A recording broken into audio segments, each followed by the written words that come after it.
Hablar de enfermedades cardiovasculares es un tema arduo y complejo, pero también es un tema de gran responsabilidad. A través de Valentín Fuster, reflexionamos sobre las diferentes causas y consecuencias de esta nueva epidemia del siglo XXI.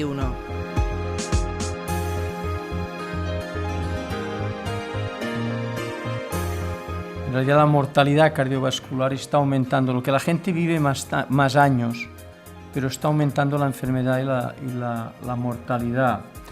En parte es porque está aumentando la población, naturalmente, en términos absolutos, pero en parte es porque hay una epidemia de obesidad que va asociada a presión arterial alta, a diabetes y otros aspectos importantes de riesgo. Es decir, que las estadísticas recientes muestran que la mortalidad en todos los países del mundo por enfermedad cardiovascular está aumentando, países ricos y países pobres. Fuster es además creador de la Fundación SHE, siglas en inglés de las palabras Ciencia, Salud y Educación. Con ello, pretende promover la salud como prioridad e incidir en los factores de riesgo. En resumen, la adquisición de hábitos saludables y permanentes.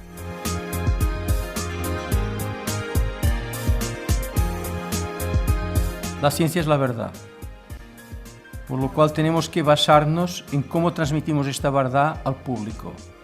Y esto es un asunto de educación, es decir, es un asunto absolutamente crítico. Por ejemplo, ¿cómo podemos transmitir la verdad a los niños? Estamos olvidados de ellos. Y es donde tienen el poder de recepción más importante que tiene el elemento humano, es de los 3 a los 6 años. Por lo cual tenemos que emplear la verdad de la importancia que tiene la salud, transmitirla a los niños, que ellos puedan tener una conducta como adultos distinta a la que tenemos nosotros. Poder transmitir que la salud es una prioridad no creo que esté fuera de contexto, pero lo has de hacer dentro del terreno fértil, y el terreno más fértil es el de los niños. Es decir, que yo creo que este es uno de los aspectos más importantes que tenemos como digamos, retos que tenemos en estos momentos.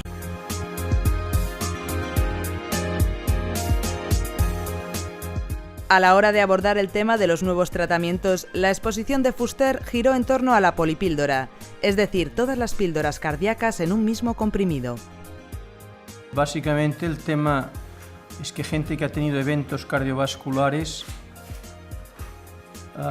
si se encuentran bien, muchos de estos pacientes dejan de tomar la medicación. Entonces, uno de los temas que se nos ha planteado es cómo podemos facilitar la medicación, y uno es crear una píldora en una, más que dar 3, en individuos que necesitan las 3, que es lo que es la prevención secundaria, que es una estatina, un inhibidor de la ECA y una aspirina. Las dos motivaciones que nosotros tenemos es una, hacer la medicación más asequible a una población que deja de tomar medicaciones y se encuentra bien. Y la segunda es que pueda entrar en países en donde por el desarrollo económico hay impedimentos importantes para que estos medicamentos son muy caros y una píldora única será mucho más barata. La importancia aquí está en que no solamente el que sea más asequible tomar una cápsula en vez de 3, pero sobre todo será muchísimo más barato. Hoy en día el tratar a un enfermo con enfermedad cardiovascular con la combinación de aspirina, una estatina y un inhibidor de la ECA son $2 al día en Estados Unidos. 3/4 partes del mundo no tiene la posibilidad económica. Tenemos esta píldora y está actualmente estudiándose en 5 países del mundo. Y al mismo tiempo se está ya aprobando para el público en ciertos países, es decir, que la píldora ya está en los trámites de ser aprobada un país detrás del otro.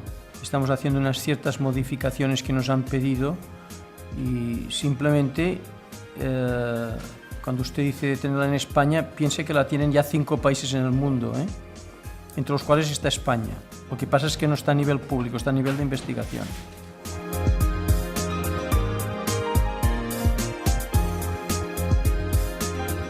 Valentín Fuster señaló que en términos generales la sociedad no se siente vulnerable y que es difícil penetrar en una sociedad que no se siente identificada con el problema. El experto añadió que es necesario mejorar la comunicación, los sistemas de salud y realizar proyectos innovadores para concienciar a la población mundial. A mí lo que me parece es que hay una gran pasividad con respecto a los factores de riesgo. Se habla muchísimo de libertad y en realidad se habla muy poco de obligación.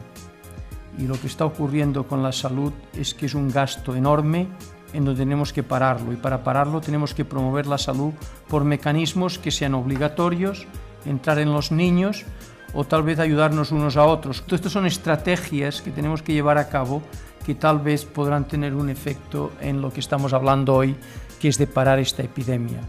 Que la gente se haga consciente, es decir, que empiece a pensar que es vulnerable, que los elementos dirigentes comuniquen apropiadamente y haya una comunicación fluida, y por último que hayan aspectos innovativos como lo que yo le estoy mencionando. Todo esto se ha de llevar a cabo al mismo tiempo. ¿Soy optimista? Sí que lo soy.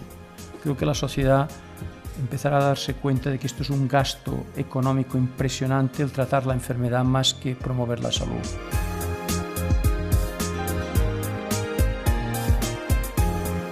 Por último, Valentín Fuster quiso detenerse en un binomio que nunca asociamos como tal: las enfermedades cardiovasculares y el Alzheimer.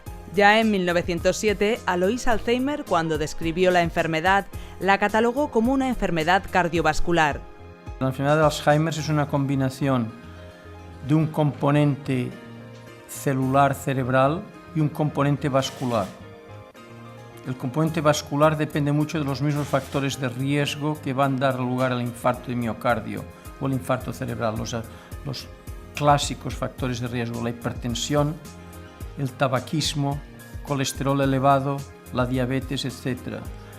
Este componente vascular acelera la enfermedad de Alzheimer, en donde hay un componente, digamos, del parénquima o celular.